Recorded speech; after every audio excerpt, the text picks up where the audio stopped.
Welcome, everybody. This is Maria Ortiz, and the topic today is the human side of human resources. I actually prepare a PowerPoint presentation, and I'm trusting on technology to let me show you what it is because it's easier when you already have topics that you can talk about.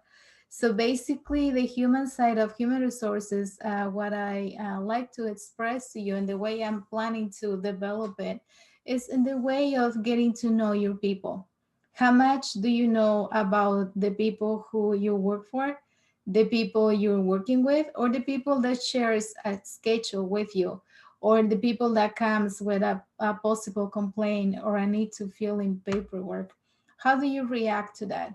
And I understand it can be hard because I am a mother, and sometimes you're feeling like you're dealing with kids. People don't understand the rules, they don't understand the policies, they get confused. And a lot of times it's because these boards that we put where people can read the policies are contradicted. It's not necessarily their fault that they don't understand it, but sometimes the rules are confusing. So the more rules you have, the more rule breakers you're going to have as well, because people don't understand. Sometimes it's their only way to reveal and let you know that they are uncomfortable, that they are unhappy, right? Many times in life we act like a little child, and it is our nature. I understand when you have a position, it's hard to understand. And when you're part of human resources, it's like you are a manager, right? You are someone who is managing the team, and you also feel a responsibility. But I understand that when you're given a position, your bosses want you to be hard. But actually, being hard on people is not the most efficient approach that you can have. And think about whenever you went into a job where they treat you hard and they didn't trust you, how do you feel? And the way you felt, it might be the way you are making people feel when they come to you, when they try to contact you. So, what do I recommend? I recommend a softer approach. So, going to our next slide, it's how is your people? Are they good or bad? And they you can say, well, they're good for the most part, like my first picture, right? They're crossing arms, they are nice, they're smiling. It looks like they're happy to be there, or they're not too bad. They could possibly improve on the way they do things and the way they garnish what they do. And garnishes some food, because I come from background in restaurants. Garnishes is the way we adorn a drink or a plate, is the way we make things beautiful. Food psychology tells us that the more color you add into food or a drink, the more delighted and the more willing people is going to be to taste it or try it. So even if you're making a boring meal, let's say a salad, not everyone enjoys salads. And most people eat salads when they are on a strict diet, when they have a diagnosis like cancer, diabetes, and all these diseases that could possibly kill someone or put them in bed, right? Is when people takes it seriously, like, oh, I need to watch my diet or I'm on a diet. That's when you have people ordering salads. So I've been serving for over 10 years. So server is the waitress. So I am a lady. It's the lady that comes and asks, what can I get you to drink? Are you guys ready to order? Would you like to try our spinach and artichoke dip for appetizer? It comes with chips and it's delicious. Would you like to try our hibiscus margarita? We garnish it with mango and pineapple. It's a tropical drink that we have for summer, right? So I've been doing this for years. And I can tell you that I can predict what people is gonna eat out of my menu, depending on how their body looks. I can predict if they eat healthy, they're gonna pick up a drink that is not so healthy, or they're gonna pick up alcohol. So alcohol also makes people fat. And it doesn't matter what I'm selling. I can be working at a nice, fancy Italian restaurant, and I already know my menu. I know the food that has a high amount of calories. I know the portions that are big.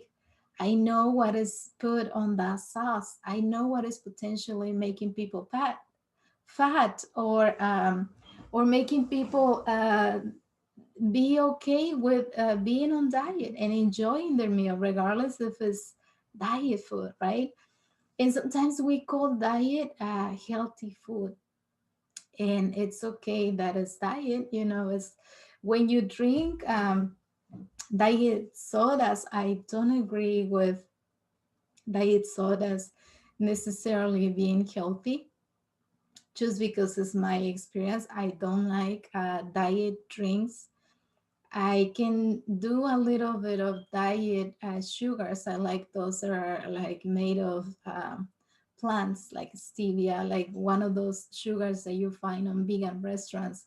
I like those flavors. But if you give me like a Splenda or those diet sugars, I don't find the need for it. You know, I don't find the taste of it.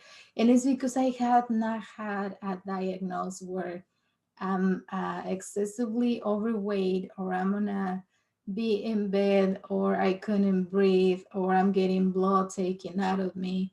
Not for that situation, you know. I had the needles on my arms when I give birth to my babies. I have two boys, so I remember that having needles into me, either putting medicine or taking out blood or keeping me alive, right? But not on a situation where I've been in the hospital due to an emergency, or due to my life being in danger, or me being scared that I'm gonna make it or not. Having a child is pretty scary, because you go through the situation, and it's like right before the child is born, you feel like you're dying yourself. But my mom used to tell me that my mom had 8 kids, and she told us that it feels that way because she has 6 daughters. She needed to talk to us so we can lose the fear. So when you have someone experience that tells you what it is like, and their main intent is that you lose the fear, you feel confident. You feel maybe still afraid, but you know that if she didn't die, you're not gonna die. You know, for the most part, probably, unless it's a hard situation. But as the years go by, we advance in our techniques and our ways of doing things, and we do things better and better. And that also comes with you being in human resources, you being a human, you understanding what it's like to have children, you know, basically, because I can I can understand, you know, that part of dealing with people and they're behaving like children. Like I can totally understand that, and it's something that we do in life.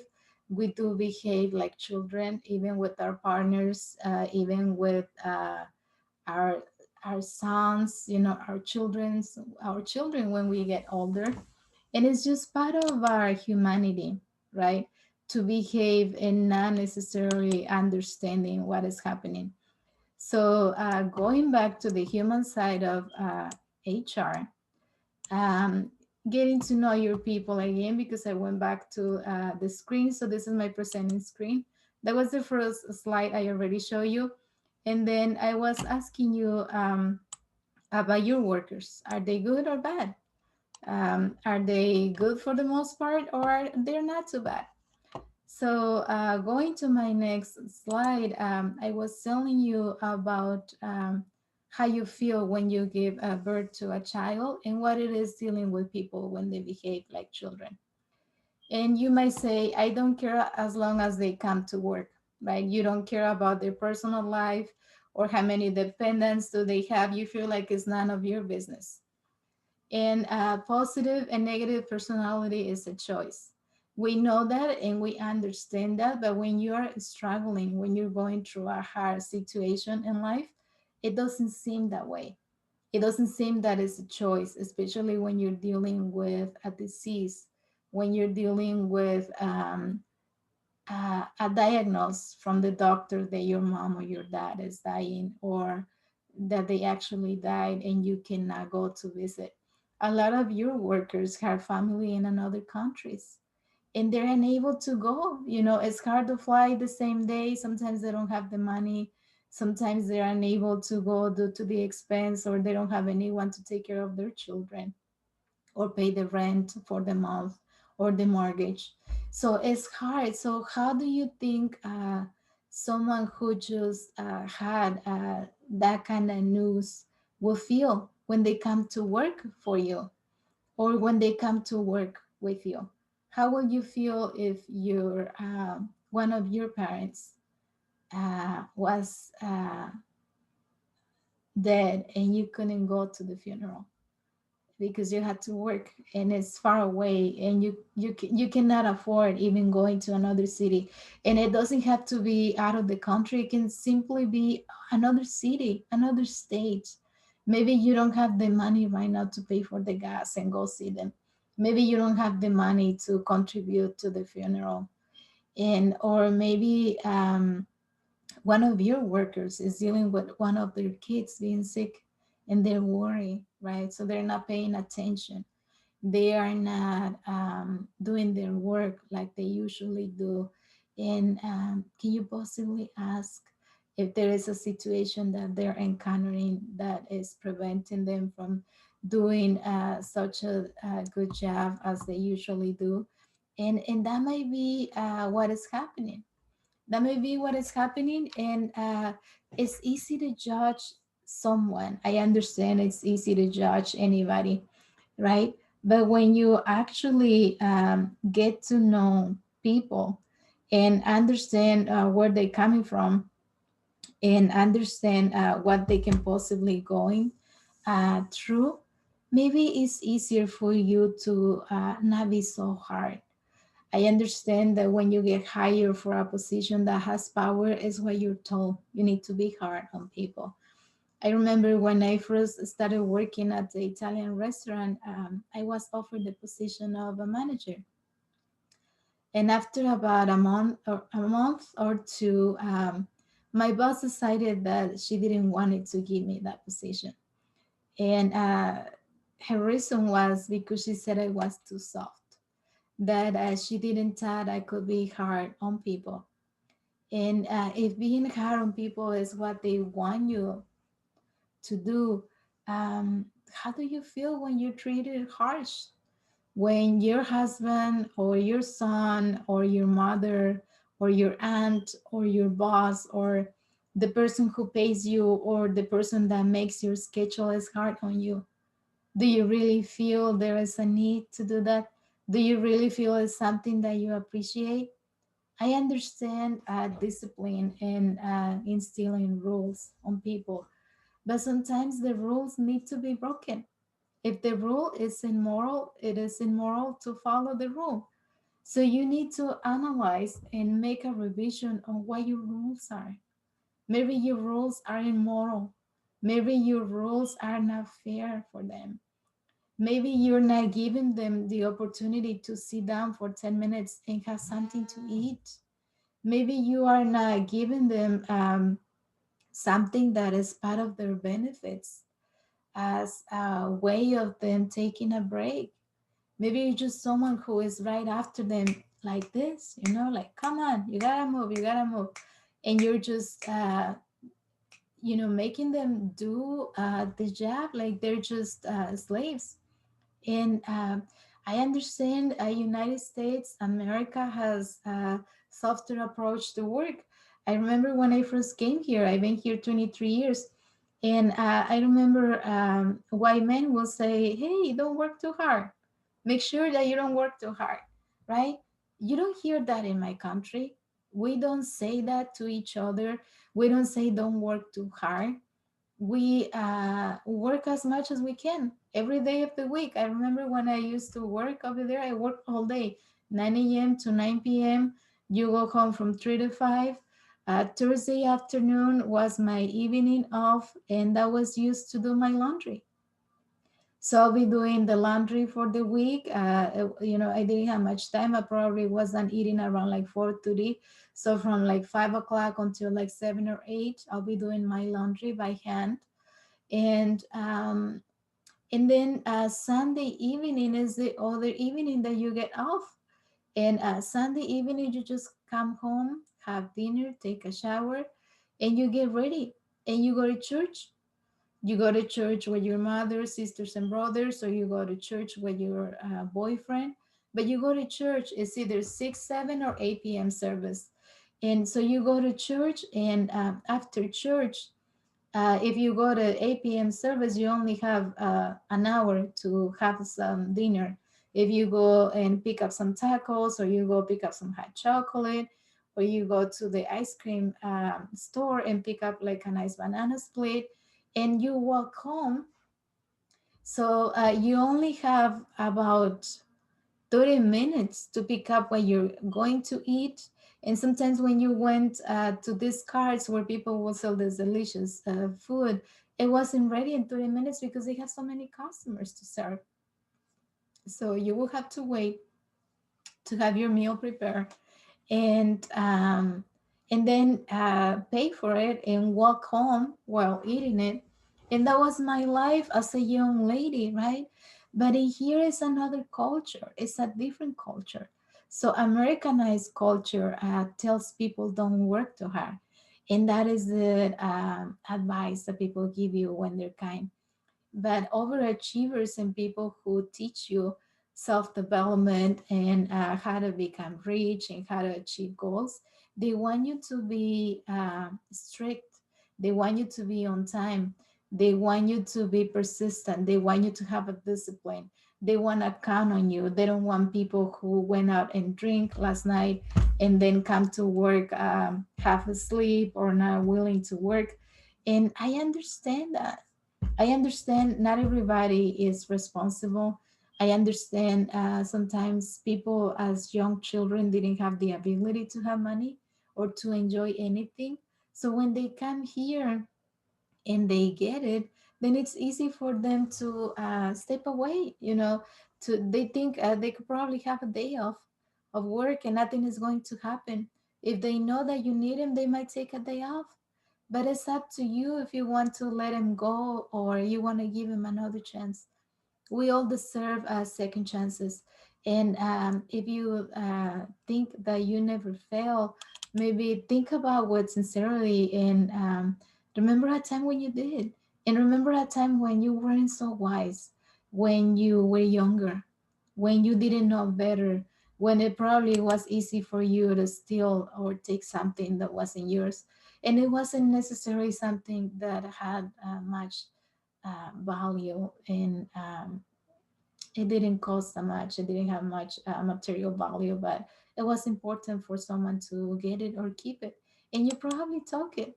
And we do that when we go to the grocery store. We take a grape, we taste it. If we like it, we buy it. If we don't like it, then we don't buy it. And I understand we're entitled to that because we're going constantly and we're buying big amounts of groceries. And so that's why it doesn't seem like a theft.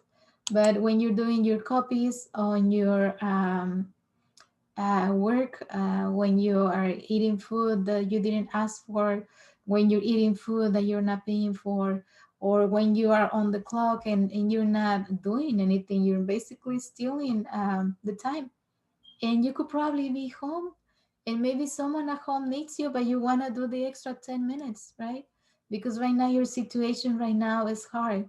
You need that extra $2 or $10 or whatever amount of dollars that it is 10 minutes for you. I understand people has different job opportunities and different ways how they can make money.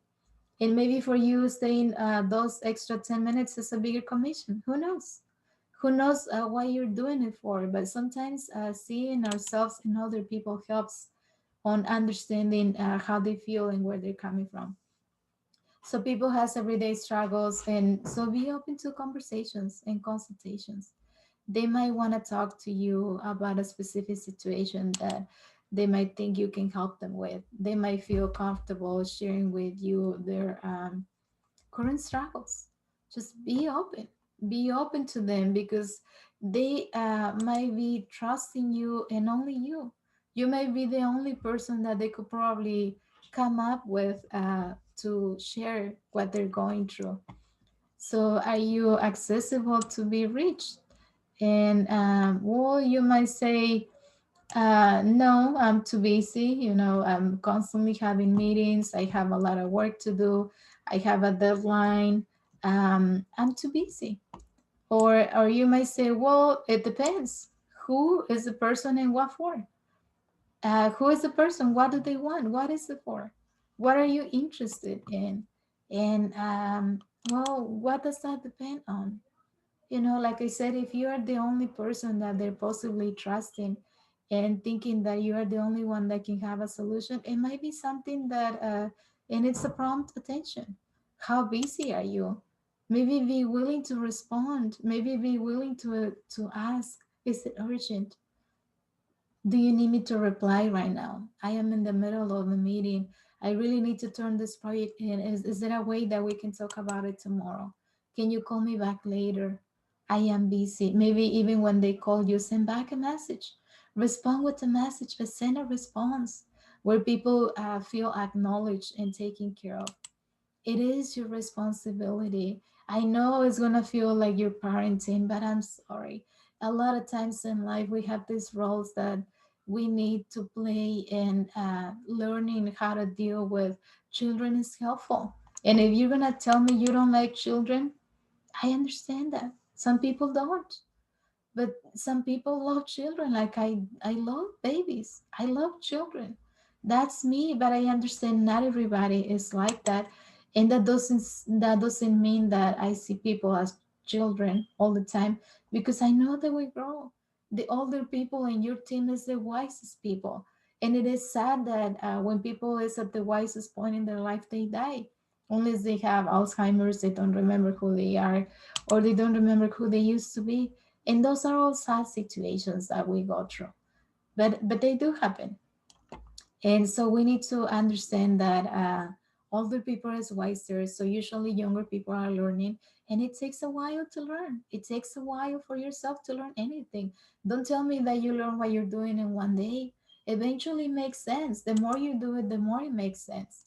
So the open door policy, we all been hearing about it. So did we forget about that? Does people feel invited and welcome when they come to your door? Is your door constantly closed? Like here at home, my bedroom door is never locked. I don't like to lock it. I have a 23-year-old and I have a 9-year-old. So anytime at night or anytime during the day that they wish to come into my door, the door is open. It's never locked, and it's not even closed for the most part, unless I have someone sleeping over. I used to have a boyfriend who will come and sleep over, then I will close the door. But I will still tell my children, if you need to come in, just knock on the door because he is here. But that doesn't mean you cannot come in. You're always welcome. If you're having a bad dream, if you're feeling sick, if you have fever, if there is anything you need to talk to me about, it doesn't matter what time of the day or the night or early in the morning it is. I am here for you. You can always come to me. And that's how you need to be. You need to be an open door for them, that it doesn't matter what time is it, they can still come to you. And don't lock the door, unless you're having something private. But even being at home and having sex with someone, I understand it could be a very embarrassing situation for a child. But when you have little ones, you know that you cannot just be naked. Maybe you're under the blankets, right?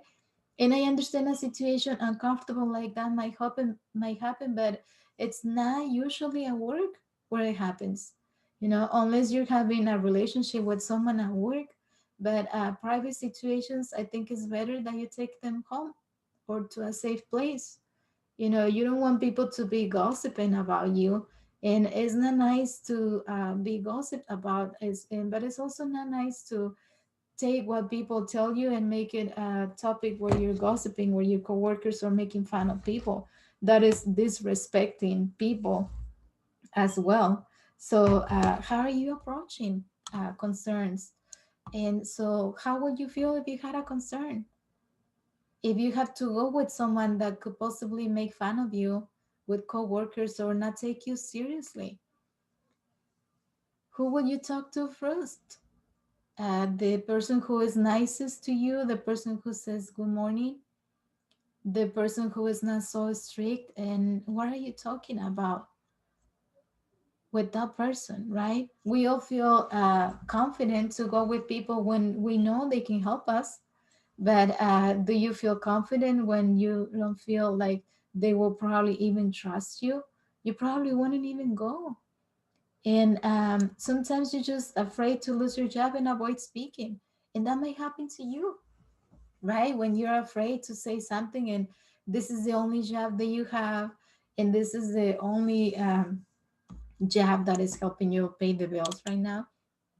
And the current situation is tough.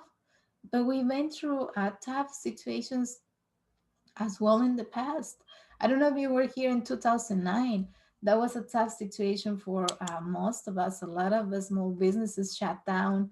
I live in Las Vegas, so we depend on hospitality business, and even businesses on the strip closed. Mostly the hotels and bigger businesses stayed open, but it pretty much became a ghost town all around the city. It was so sad to go anywhere, and the signs weren't there. There was no cars in the parking lot, and it was harder to find a job anywhere you went.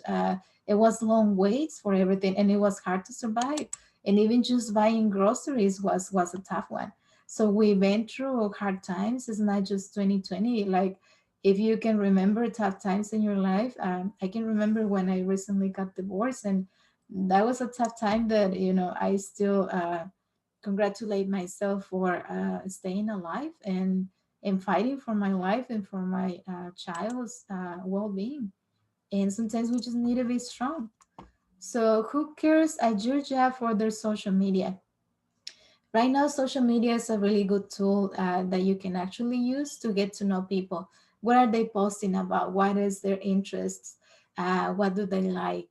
And don't be so so fast. I'm sorry, didn't mean to say fat. So fast as to judge that they're having a drink. It might be someone that tagged them having a drink, and sometimes having a drink is a sign of joy, it's a sign of celebration. It's a time when we have a party and we're celebrating that the child just became Baptist, or we went to a wedding, or we went to a reunion of friends that we haven't seen for years, and they offer a drink, right? And sometimes you feel bad saying no, and you might see a picture of a person with a drink. So don't think that they are an alcoholic just because of that. It might have been just a drink that they had offered, you know. Unless you know the person has a problem, then you can definitely try to find resources and help for them and talk to them. People like to be talked to. People like to know if they're in risk of losing their job, because if they have family members or people that they care for that depend on them, they're gonna want to have income. Most of us don't have savings. Not everybody has savings to rely on. So, who also cares for the Christmas party? And I know maybe when you watch the video, it's not close to Christmas and it might be after Christmas, but who organizes the parties at your job? Who takes care of the reunions? Who takes care of the meetings? Who brings appetizers or drinks, or prepare the room when you're having a meeting and it's mandatory for your employees to attend? Who takes care of those details? Who takes care of sending text messages to remind people, do not forget, and this is mandatory? Or who takes care of letting the head people know that this person let us know on the last minute they cannot make it? And what is the reason, right? And why should we be mad? We should be able to make up for that meeting, maybe record the meeting to offer it for them later on. They probably didn't miss it. Maybe they forgot. They woke up late. They were too tired. They didn't sleep because someone in their family is sick. They had a fight with the significant one when they were kicked out of the bedroom, and they didn't feel good. They didn't sleep well. They were worried. They felt sad. They were crying all night. You don't know the situation, and a lot of times it's hard to be demanding when you don't know the situation, and you want to be the one person that puts the foot down on people, but How will you feel if someone did it to you? And one of those situations would have happened to you, where you were crying all night and just at 6 in the morning, you just barely went to sleep, and you woke up at 10 in the morning, and the meeting was at 9, but you haven't even showered, and you feel bad coming 2 hours late because it's probably already done. Maybe the meeting only takes an hour or an hour and a half. So, are you being understanding?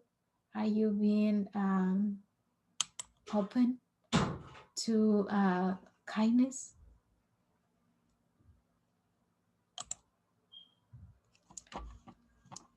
So, like I was saying earlier, you are too soft to be a manager, right? That was my boss's words. You need to be hard on people to be in charge. How truthful is that? That you need to be hard. Do you think that people needs to be treated harshly in order for them to listen? Does that work for you? Is that how you like to be treated? So constantly you hear they need constant supervision. Don't trust anybody. You need to look at the cameras. They can steal from you. Um, do you do that? Do you steal from people? Do you think that you need to be watched on camera all day? Or do you really wish that they watch the camera and then realize who's working and who's actually not working? Or that you will not be blamed for taking money that you didn't take? And a lot of times the jobs, regular employees don't have access to the money. It's the managers who do. The managers are the ones who have access to the safe, access to the system to make voice, to make comms, to do anything that they want. And if you're in marketing, if you're in sales, there is always someone that has the power that regular employees don't have.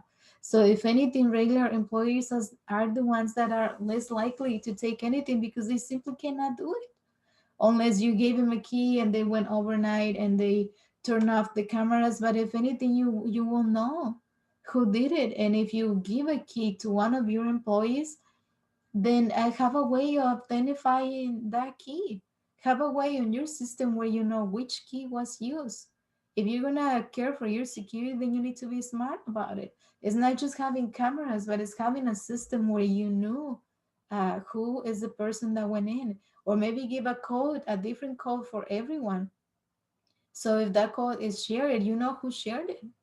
So find a type of way of giving someone responsibility, not just blame on everybody or on blame on someone who could possibly not be the one who did what he or she is blamed for, or the team or the group of people. Like be willing to go further on your investigations. So what happens when you take someone in the office and you say, we have been watching you, right? It's being on the spotlight. So we have been watching you. Also, or it was brought to my attention that so and so, say that about you, or it was brought to my attention that you've been doing this. And a lot of times it could be lies. It happened to me where sometime at a time I was working at a cafe restaurant, and the manager owner told me it has been brought to my attention that, and she mentioned what it was brought to her attention, and it was a lie. It was a coworker that didn't like me to be there, and she made lies about me to get me fired. And that might happen when someone comes and share with you. But if the person is your favorite one, or is someone that you trust a lot, or is someone who is constantly kissing your ass, you're gonna want to believe that person, but that person might be lying. You need to be open. You need to have an open mind and an open heart. Like sometimes people who you like, they know that they don't want to lose that favoritism with you. They want to keep it, right? And you might be unfair on someone you have called to the office, and you might say you have a written warning, and the poor person is signing a written warning about a lie, about something someone made up. And if you're not willing to make that investigation, what kind of HR person are you being? You're there because they trust you to be impartial, to make an investigation before you decide. You cannot go after gossiping, or after something that your favorite person told you. Even if you think they're responsible, you always have to have the doubt about it. Make your investigation. Don't just go with whoever that you like physically or are attracted to told you because they are the next person you want to sleep with. I don't think that is fair, or I don't think it's because maybe they know a secret of who you slept with, and that's why you want to make them a favor so they wouldn't go and put you on the spotlight, right? So I don't know. It's just sometimes in job situations, they are so unfair, It's so unfair how things happen. So are the accusations true or false? Right? Did you investigate it? And you see a woman right here on the floor, something happened to her, and there's clues, right? And there are numbers where someone investigated. You need to become like an investigator, like a spy, like someone who is really looking into detail and making a report and making really a true investigation before you can decide. Do you have proof? Is it a lie or is it truth? You cannot just put people in positions where you're not even sure about what happened. You need to investigate. Look at the clues. Like right here, see number one, there is a gun, there is number two and number five. What is number three and four? Where are those clues? Right? Are you just turning your report when you don't even have all the clues? And you get to decide which street of the sign you want to go to? I understand you have a power, but use your power wisely because life is all about what we do, and it can always come back to you. Just think about it. So how would you like to be treated, and what can you do today to be more human? How can you be more human? Being more understanding, being willing to um, be in someone else's shoes, being willing to not to be so quick on responding, be willing to take your time, be willing to respond with, I'm busy, can we resolve this later? Please forgive me, I had a hard time today, I didn't get to it. But ask if it's urgent. Give urgency to urgent matters. And if it's not urgent, you can have dinner with family members. You can enjoy the party. You can always attend it tomorrow, right? You can always go back to it. But when you have permission for it, when you know that it's okay, I don't expect you to be a superhero, but I do expect you to be more human. That's why you're there. Human resources, if you think about it. It's not just where payroll comes from, it's not just where races come from, um, it's not just where promotions come from, but it is also where people go when they need human treatment. Are you doing that? Can I trust you on doing that? And why will it be important? Maybe my trust is not important. I am not your boss. I am not your daughter. I am not your sister. I am not your wife or your grandma. But I am someone who is bringing a piece of information where am I give a calling to your consciousness? Am I open a heart space that people that needs your help and your guidance is praying for? Maybe I am the answer to their prayers, and maybe you are here for a reason, and the reason is to be more human. And I understand as humans we make mistakes, but do what you can to be willing to be more human to people, and remember what has happened to you in the past. And if you're still young and you haven't experienced much, you will see. You will see how wrong you were when you approach things in the way that they were not beneficial. It'll happen to you. Life is a teacher, and you will see that. I love you. Thank you for watching. My name Maria Ortiz. My Facebook Maria Speaks Love. You can follow me on Instagram, Twitter. My website is also mariaspeakslove.com. I have Web Shows Vegas. It is a channel where I interview people and then I upload those interviews to Facebook and YouTube. I love to learn. I love to learn about public speaking. I love to speak to people who wrote books. I like to talk to business owners. I love promoting and sharing and giving positive messages of hope and spreading love. I send you love. Thank you.